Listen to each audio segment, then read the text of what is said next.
দর্শক এখানে আমরা তিনটা মহিষ দেখলাম, যথেষ্ট ইউনিক কালার, বলা যায় যে পিঙ্ক কালার টাইপের,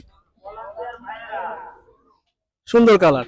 এগুলা তো আমরা রাজশাহী থেকে নিছি, আমরা ব্রাহ্মণবাড়িয়াতে পালন করছি। এগুলো হলো আপনার থাইল্যান্ডের জাত আর কি, থাইল্যান্ডের এলবিনো বলে এগুলোকে। দাম কেমন চাচ্ছিলেন? দাম তো এখন আমাদের চাওয়া দাম তিন রকম দাম আছে এখানে, 3.5 লাখ থেকে নিয়ে 3,80,000 পর্যন্ত চাওয়া দাম আমাদের।